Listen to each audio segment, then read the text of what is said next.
called Assessing Research Participant Preferences for Receiving Study Results by Sarah Cook and colleagues at Vanderbilt. I selected this paper because it's something that I've been thinking about recently. The last major research project that I was involved in, as we were wrapping up, we were really thinking about how could we communicate the results back to, in our case, organizations that had participated in the study.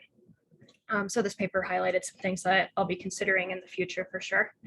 So today I plan to walk through the process that the researchers used as outlined in the paper, and looking forward to hopefully hearing about experiences that others have either successfully or unsuccessfully when trying to provide research results back to the participants in studies.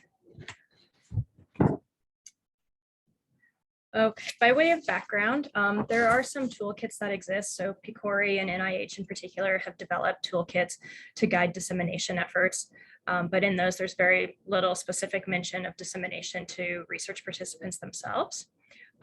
Researchers have pretty limited knowledge in how to do this. They're not trained on it, and they may not know what type of information that participants want. They may have ethical concerns about what they can do, and financial constraints about being able to do this and do it well.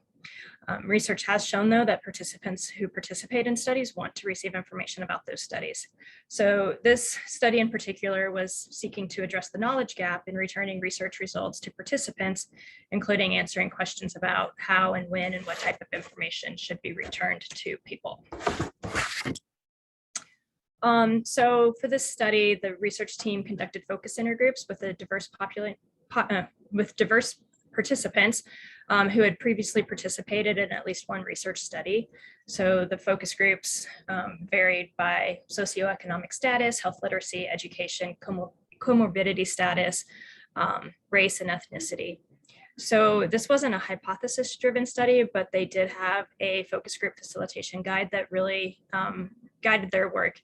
They also presented 3 different options of platforms and how information could be presented to the focus group participants to have them react to that.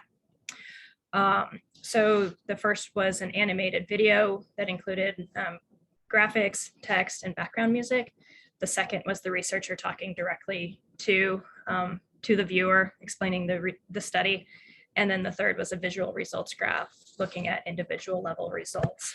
So some of the questions that were in the focus group facilitation guide included: what type of information have you received after participating in a research study?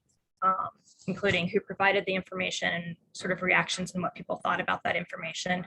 They were asked what information they would have liked to have received, how it should be presented, who should receive the information. So examples there were family members or physicians as well. How often and when you should receive the information, what platforms should be used to convey information. And then they asked the participants of the focus group what they wanted to receive after participating in the focus group research. So qualitative data analysis was used, coding and analysis following the consolidated criteria for reporting qualitative research guidelines. They used a hierarchical coding system. They developed it based on the study questions with subcategories added based on preliminary review of the transcripts. So they said the process included both inductive and deductive analyses. Inductively, they used quotations to identify themes and the relationships between themes, and deductively, they were guided by their knowledge of both health communications and dissemination theory. The article started out acknowledging dissemination science as an emerging field, but they really didn't go into much detail about how this process of returning research results to participants was guided or came into context of specific D&I frameworks. So the data analysis, which I'll get to shortly, was said to be guided deductively by their knowledge of both health communications and dissemination theory, but they really didn't expand upon that. The article that they linked out to in the article discussed diffusion theory and its explanation of how it could be blended with other theories and evidence. So in the focus groups themselves, they had 37 participants. The average age was 56 years old. 46% of participants were Black, 46% white, 3% Latino, and 3% Asian American, about 50-50 male-female. And then 35% had a college degree, with another 38% having more than a college education. So while they were a little more successful in recruiting a diverse group based on race and ethnicity, they still had a very highly educated sample in their focus groups. So this is the first figure, figure one from the paper. They had the focus groups and they summarized the information based on 4 main domains. The first being information needs, the second perception of feedback, the third would be the reactions to the platforms and the videos that they showed the participants, and then the fourth, recommendations. So I'm going to discuss each of these in a little bit more detail. Information needs were further broken down into areas of content, scope, the avenue of presentation, frequency, and control. So in the content, focus groups participants wanted both individualized information that would help them understand how the study and the results applied to their specific conditions, but they also wanted collective results so they could compare specific information to others. So an example would be if they had information about their own A1C score, they would also want information about how they compare to a reference group. Other desires in the content section were guidance on further steps and actions they could take to promote their health and well-being. They wanted findings broken down by demographic characteristics such as race or age or zip code. They wanted to understand the implications of the research, both for their families and their communities. And they wanted to know what the future research directions of the researchers were. So sort of the what next question. For scope, they wanted clear, plain language. They wanted, again, sort of a big picture overview, though some participants did indicate that they wanted to understand the details. They wanted to know how the findings applied to healthcare and policy, so how information from the study could be used for future decision making. With the avenue of presentation, the first mentioned was web-based or an online dissemination, but then people also wanted something tangible like a booklet. Other areas were social media, email, graphical presentations with interactive features, presentations from researchers where people could hear the study results and interact and ask questions of the researcher.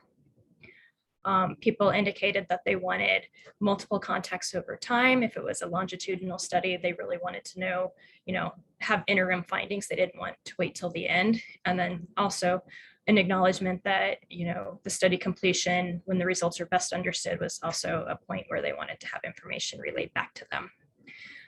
And finally, people wanted control over the timing and opt-in, opt-out process where people could elect to receive results or not, and also to be able to change their mind about frequency or receiving results throughout the process. So just a couple of quotes from the focus groups that highlight some of these things we talked about. In the content area, most people, I think, are really interested in their own situation. How does it affect me? Related back to scope, it's not just what the results of it was, but what impact did it have on future decision making in healthcare? What did that change? So the second area was perceptions of feedback, and this was really centered around the benefits and barriers to providing research results back to participants.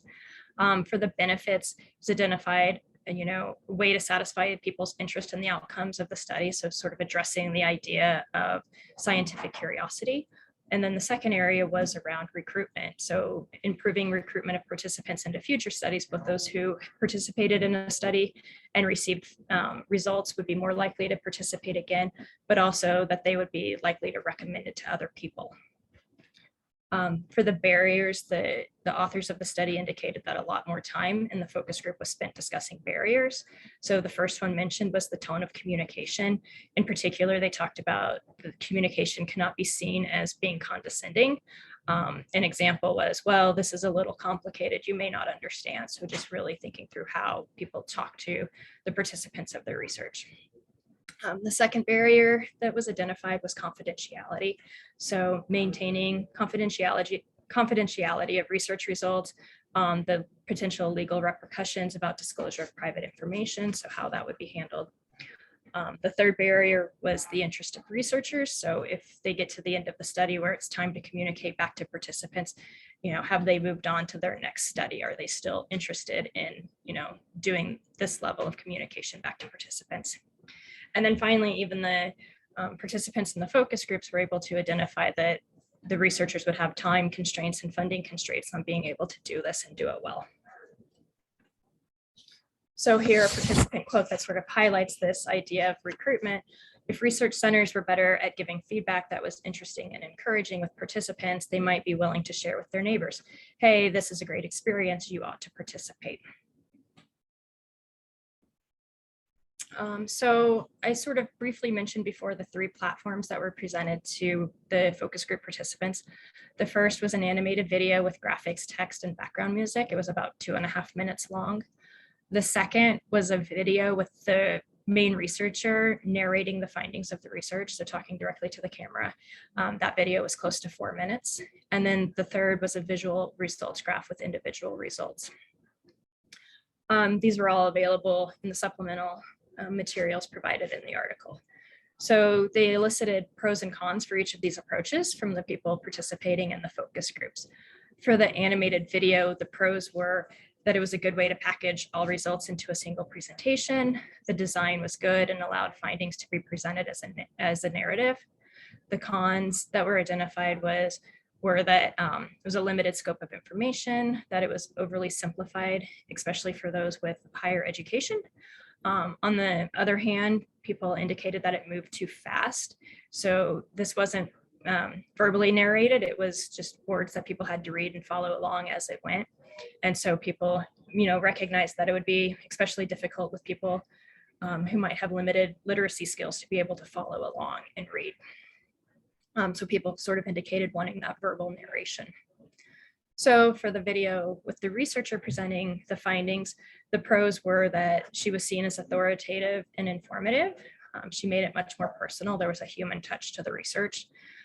People indicated that they had a better understanding of the context as well as the researcher's motivation for why she was interested and pursued this line of study. They felt informed and reassured. On the negative, on the con side, people indicated that information and graphical representations would have helped, that the video was boring, that it focused too much on the researcher. So she was really, speaking for 4 minutes directly to the camera. So, being able to have her start out, but then move to some of the graphic presentations of the data people identified would help. And finally, for the visual results graph, it seemed to be discussed a lot less.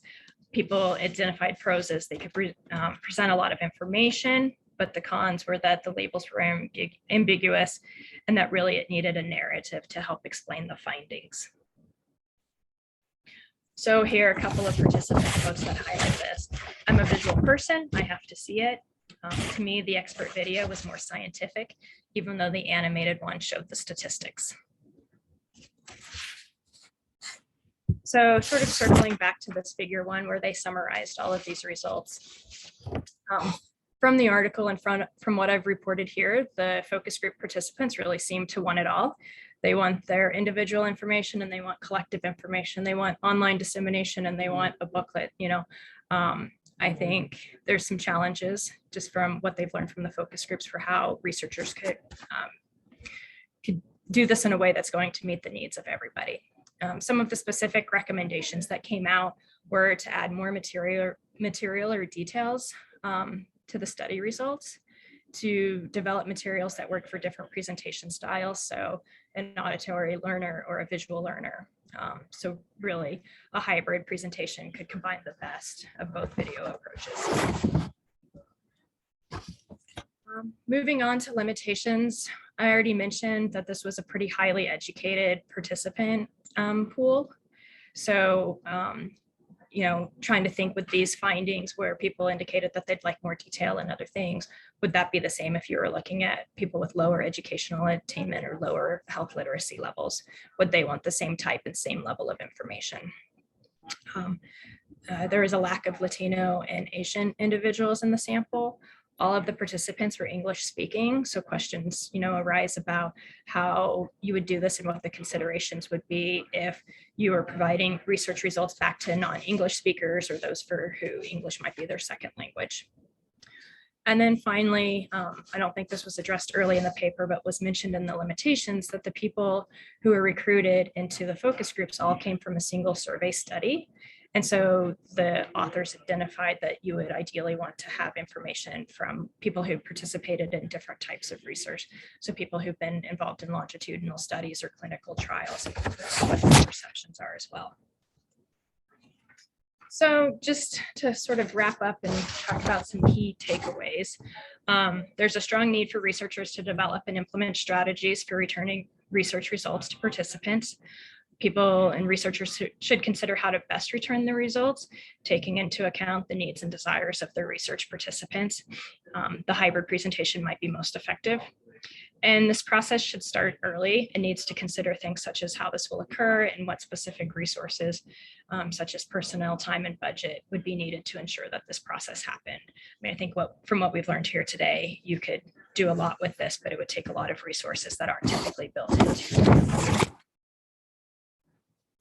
And so just to wrap up some discussion questions that I pulled together. The first, how does this fit into the broader field of D&I science? They mentioned it in the article, but didn't really discuss how this fits into the broader context. Like I said at the beginning, I'm interested in hearing about how other people have successfully returned research results to participants or what barriers people have encountered trying to do this. And then this third question came from the Canvas discussion board, I think from Heidi. Would there ever be a time where it's inappropriate to share results from the study? And with that, I will stop my share. I can add those to the chat, and I see there's a lot of stuff in there already. Lots of great things in the chat as you're kind of transitioning in and just getting your bearings on that. Excellent presentation, Carol. Thank you so much. I think there is this cross-cutting question about timing. And I know you said that was one of the author's goals, was to understand a bit about timing, but things are coming out in the chat around, Rebecca's noting this has influenced their participants with some unintentional audit and feedback in a sense that they weren't looking to do. Do you have any comments on that, Carol, of your take on timing after having thought about this? I think it's kind of interesting. So the last study that I mentioned at the beginning that we wrapped up, it was a longitudinal study where we enrolled organizations to participate. And after an organization agreed to participate, their employees were given an employee level survey. And part of the intervention was a leadership training. So we were providing information back to the leaders about, the policies and practices that their organization had around health and safety. Here's what your employees think about, safety climate. So part of it was just built in to provide information back to the organizations. In that case, we also at the end sort of came up with something to wrap up the study and try and summarize the results overall that we could also provide back. So I do think it's a question of, if you're providing interim results back, what information are you providing and how will that influence, subsequent participation in what they're doing going forward. So in our case, that was part of the intervention, was to give them data, their own individual data back, but that's not always the case where you want to do that.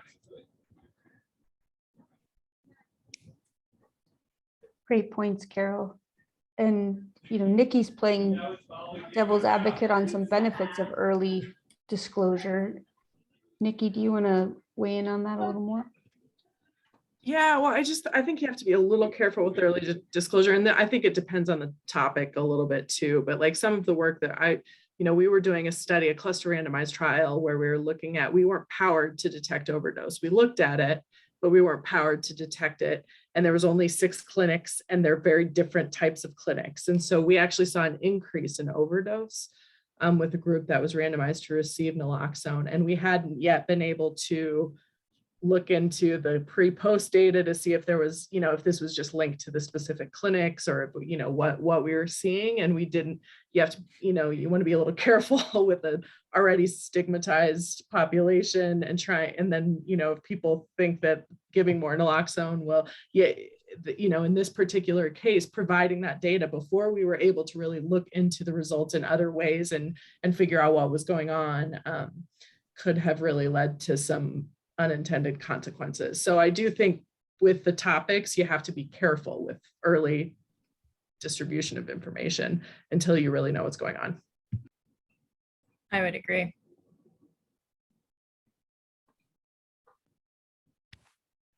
So I'm trying to synthesize if there's another nice theme. I think that one came in heavy, with lots of thoughts about the timing. And there's another piece that I think I would characterize as a theme of how do you have the resource to do this as a researcher to disseminate out, especially with some fancy ways like some animated videos and so forth.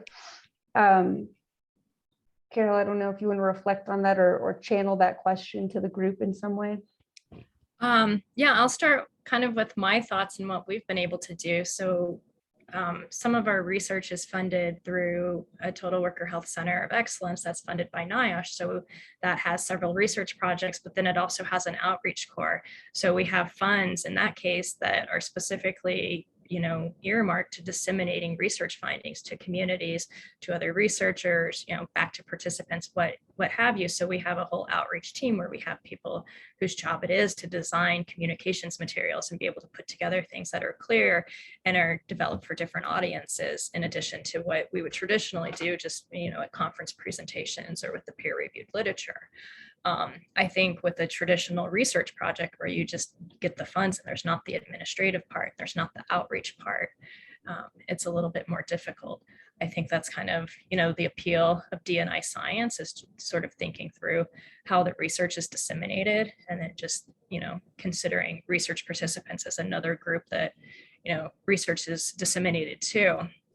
So we developed sort of an overview of our last study that we could put on the website, and it's pretty high level and it links out to more detail and people could read the research paper. So we did that just broadly for people who might be visiting our website, but then also use that to be able to provide it back to the organizations who participated. So sort of having it developed for a couple of different audiences, but it does help to have dedicated resources and people whose job it is to do the outreach side of it. Bethany, you want to weigh in here on a little bit of just kind of taking the ball from there? That was great, Carol. Yeah, absolutely. I love any conversation about planning for dissemination.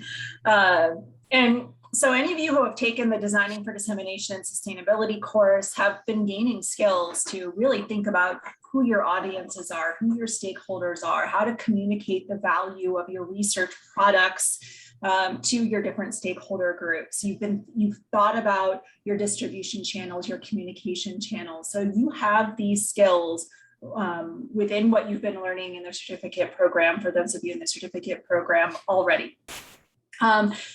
There's also a lot around how to package up your findings, how to package up your research products that you've been designing to make sure that you're communicating the value and delivering these to your audiences in ways that will make sense to them. Sometimes you do need external resources like graphic designers, people who can make videos, and those things cost money, of course, and there's both cheap versions and much more expensive versions. Definitely get what you pay for in graphic design. And so if you need some help thinking through resources for how to package up, how to distribute, how to put together a social media strategy, our CCTSI dissemination service can provide usually 1 or 2 free consultations to help walk you through the dissemination planning workbook, identify graphic designers, video producers on campus or elsewhere that can work with you.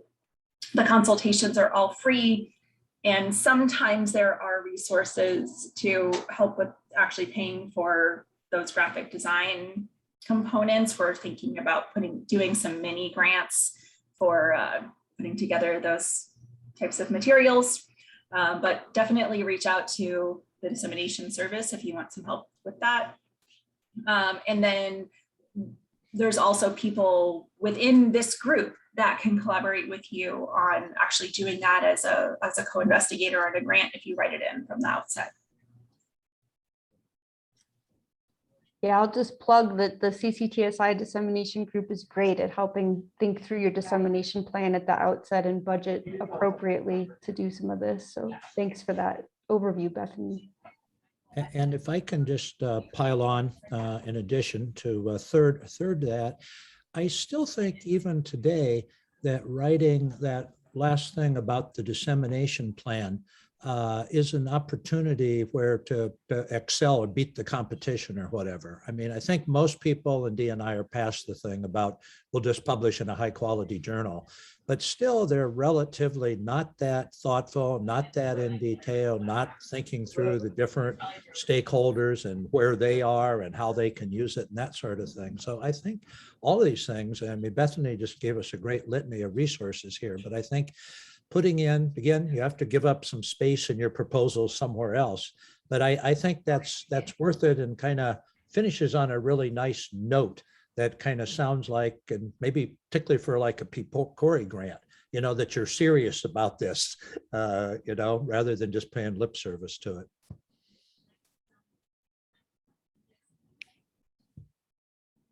Yeah, something about that, Russ. I had just put that I participated in an AHRQ grant recently, and we had to have a section for dissemination on how to share results. And last night I just put in a community engagement joint with CCTSI, and that by virtue, it was a community engagement grant. So I had to have on how to engage the community in that process, on how to disseminate, but that is not the reality in other type of funding. So what is the recommendation for us newbies on what to cut to add that section that I agree is very important, but I don't know, is not considered important in the more classic sense of science, what science is, and you know, what is a rigid science, and disengaging in this QI process of continuous, you know, tweaking and modifying with the community. Sorry, I throw you a hot potato. Good point. Tell me when you find out the answer. I've been trying to change similar things related throughout my career fairly unsuccessfully at IH, but I do think the culture is changing a little bit over time. And I think particularly like if you're going to the, you know, the SIHH, what used to be the D&I study section, things there. I certainly think PCORI and other grants are more and more open to that, and you know, it takes a while, and unfortunately, it often isn't consequated as much as some other you know, fancy little whatever shiny object or whatever that people are looking at. But it's important, I think.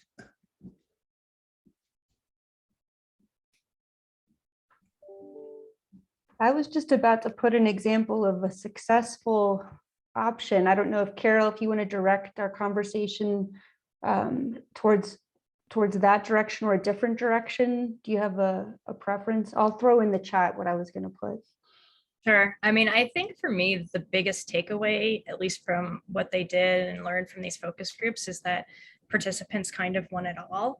And it's just not feasible to give everybody exactly what they want. They want it simple, they want it detailed, they want it individual, they want it collective.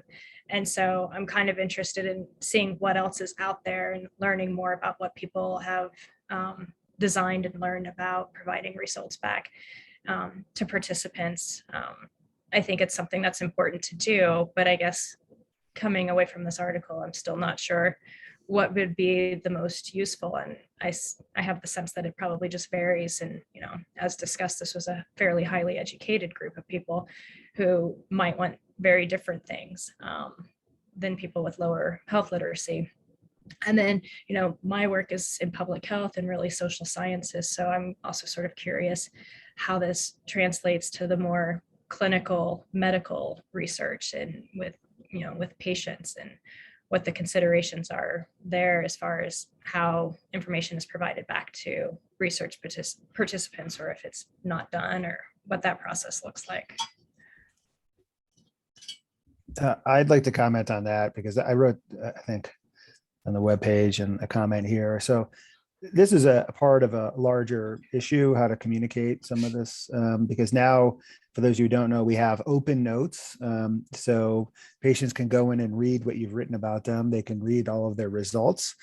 And there are so many opportunities for misinterpretation and creating actual work, right, when they don't understand what's going on. And I put the comment here, could be potentially the same, right? So somebody reads something about them. I mean, I've had all kinds of things happen too. Somebody didn't like what I wrote about them and created a bunch of paperwork that they were asking me to take it out of their chart, which I didn't take out of their chart. I've had people come in because they read like the fourth line of the radiologist's read on their CAT scan, which has nothing to do with what's going on and is unchanged. And they're like, I have cancer, or they have a misinterpretation of their medical history. They'll come in, they say, well, I had a heart attack.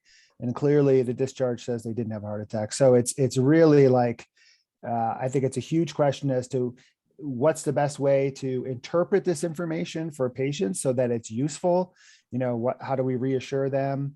How do we appropriately, there are things that need to be followed up with. How do we appropriately do that? So there's, we call them incidental but you get a CAT scan of your chest to make sure you don't have a blood clot, which you don't, thank God. But there's a nodule there that needs to be followed up in 6 months. So how do you tell them, hey, in 6 months, you need to get this? Probably it's nothing, but you still need to do it without freaking them out. So this whole communication, I think, as we make a move to unload more information on a group of people who are not prepared to receive it, to contextualize it, to interpret it for them, I think is a huge thing. I mean, I've seen so many visits from patients that are just, and they come in with a really dangerous complaint. And they're like, I just had a heart attack at this other hospital. And you're like, well, I have to do something about that. And then you get the records from the other hospital and it was nothing. So I think that some idea of measuring this unintended consequences would be great. So great point, Jason. So the one important term here is that maybe the data literacy or information literacy, like the ability to understand the data or information. So I think this is a one-way path. It's not going, there's no going back. So we probably should work on our patients' information or the data literacy. Or another concept here is the graph literacy. So how to interpret a graph or trend, etc. So I think that we just need to educate patients more and more about these things. Yeah, and I think, from the article, one of the examples was when the researcher was doing the narrative presentation of the research results, the recommendation was, talk to your doctor. And the focus group people are like, well, tell me what to ask my doctor. So then the doctors are going to get these questions from people who aren't quite perhaps understanding results of research studies. They weren't involved in the research study. They don't know, exactly what was being looked at or how to address the questions that maybe patients are asking because, hey, I got these results from this research study I was in. So I could see how that could add an additional layer of just sort of confusion in the doctor-patient relationship.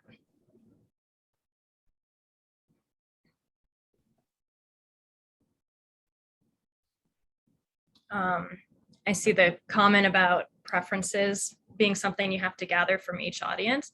And I think that may be true, depending on the study and the participants and what you're looking at, there may be different preferences.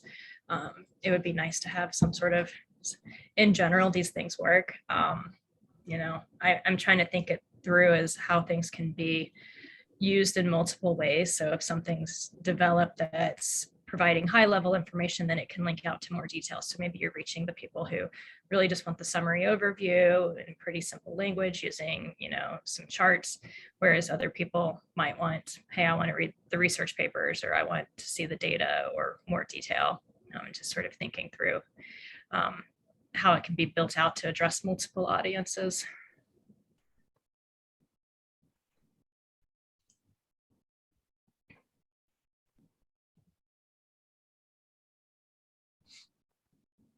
So Mustafa, that's that's an interesting point of, do we need some economy of scale? Do you want to talk about, and of course, Bethany was telling us about some resources there with the CCTSI dissemination team, but say a little more about what you're meaning with university level strategy. Well, I think it's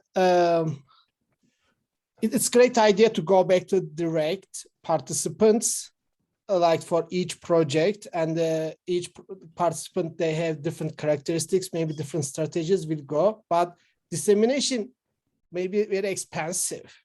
So I think we should target, instead of looking participants, it's better approach to look at more broader perspective, looking like developing some, maybe university is a good level here, so to create some channels to reach out participants as well as broader public. I think that's a more appropriate strategy, I think.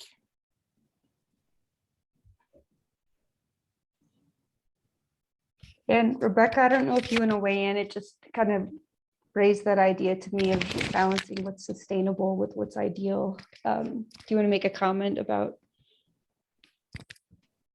Yeah, sure. So I think, we've tried it various ways, but we've done report backs to the teachers participating in our studies at the end of the year, and they really liked it. We made customized reports for how their kids did, and then how, in the study on the outcomes of interest, and then, compared to the average across all of the teachers participating. And I think it was also a helpful tool with the administration, because they wanted to make sure that, this curriculum, this program that was being taught in the classroom was part of integrated into the regular curriculum. So they needed metrics, they needed a grade that they could assign. So I think it helped with all of those, achieve those goals, but it was incredibly labor and time intensive, because we had to pull each teacher's data, and we had to create these templates and reports. And we have a pretty small research team and no extra funds to do that work. So we've done it actually a couple of times, but we haven't done it systematically or repeated it many times just for that issue. And I love Mustafa's idea about having some sort of institutional support for that, but I can't see that working in my context. And it kind of gets away from the points of this article, is that it has to be tailored, it has to be focused, otherwise it doesn't have value to your stakeholders. So I don't know how my stakeholders would react to something coming out from NIOSH. I'm the person that has to build trust, because I'm the person in their schools and dealing with them on a daily basis. So just a lot of complicated issues. I mean, I would agree with that. So we were able to, develop a standard template and kind of automate the process for pulling the research in and populating that. But if we just provided that back to people, they would have had no idea what we were giving them. So the part that was time intensive was explaining what their results meant in the context of how you relate to other organizations, or how you've changed over time, or what the scale is and where you fell on it and what that means. And so yeah, the results in the template were fine, but it was making it something that people could understand takes a lot of time. I maybe that's where some of that, oh, go ahead. Sorry, Amy. I was just going to say, I was part of a PCORI grant when I was at Craig that was on inpatient rehab, where we were doing sleep studies, polysomnography with people with brain injury. And so people were very curious about their results. And so, but I mean, it was built into the PCORI grant to have a clinician go through the results, but it was very time intensive, and they were PM&R physicians, not sleep physicians. So trying to figure out how to get the right information in a way that was digestible to someone with a brain injury and their caregiver. So yeah, tricky, but rewarding.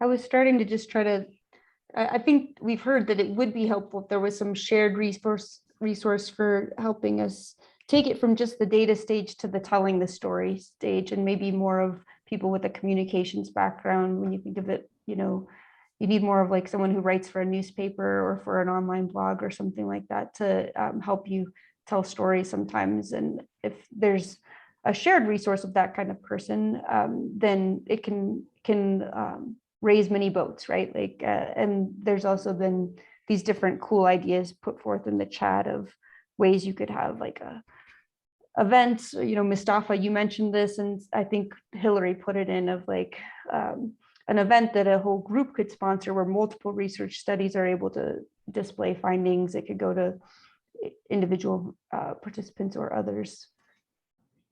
Fun ideas. So Jenna Reno is a PhD in health communication, and is available to consult and do collaboration around communication strategies. And then in Accords, we have Katie Klossner, who's a communication specialist. And then we also have Robert Thompson, who's in family medicine and also part of the CCTSI. So there are a number of people on campus who have those sorts of skills and capabilities. There's also a campus-wide communication office, and they can work with you on press releases and connecting with the media. I'm not sure that my view is going to be super well liked based on what I've been hearing, but Jason, you brought up Open Notes, and Open Notes is nationwide now. And yeah, there's some blurbs here and there, and I even look at my notes or my husband's notes, and I'm like, oh, they're wrong. But overall, it's been well received, and no one's interpreting this data for patients. So to a certain degree, and I'm saying this very blanket statement, and I don't think it's always the case, but I think in some respects, we underestimate patients' ability to digest this information. And I understand with research, it can be different too. But I don't know. I think that Open Notes taught us a lot, that we can share a lot more than maybe we thought previously with patients without a ton of resources. So I don't know.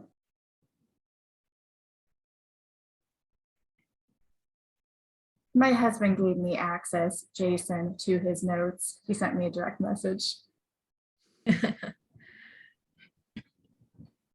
Well, I don't know. We're starting to have whenever the conversation starts circling on itself, you ask yourself if you've reached the end, right? Like we're back to the timing question again, in part in the chat, at least, you know, Jason bringing up for these multi-year studies, what it is. It might be a good time for us to ask Carol if we've adequately reflected on your questions for us, or if you think there's another area we should, yeah, saturation. Are we there? I think we're there. I think, you know, this was useful to hear what other people have done, to hear some of the resources that are potentially available. I think it's just something to continue to think through. That's great. Carol, thank you very much. And I'm just thinking in the future, if you'd be willing sometime to kind of hear about your center. I'm really intrigued with your different stakeholders and presenting the results back to your different stakeholders and the issues and, you know, what they want and things too. I think would be to kind of take this up a level to think about the various stakeholders and, you know, what do they want? You know, Ross Brownson has done a moderate amount of work in this area and colleagues around public health things, but I think there's room to do a lot more and maybe to expand on this pretty small pilot study, but still, you know, interesting that was done there. So thank you. Thank everybody. Again, close where we ended up with. No meeting of this group next week. There's a subset of you that meet, but this group doesn't meet. And then the 16th is different. Check your notes about that, but around health equity. But this particular meeting is only 3 to 4. There's a separate but related opportunity to join a webinar with the Harvard group from 2 to 3 on the, I guess, 16th that one is. So, yeah, okay. just a reminder, yeah, no class next week. You have a week off. Do some fun, do something fun. Maybe disseminate some results to your stakeholders. I don't know. And we'll look Thank you, forward to everyone. seeing everyone on the 16th, just to make sure everyone's clear. We definitely would love you to be there the whole 2 hours, but come for what you can do. And yes, if anyone for the class has questions for me about the research presentation or other things, feel free to hang on and I'll answer those. I'm getting a couple of questions in the chat. Great work, Carol. Great.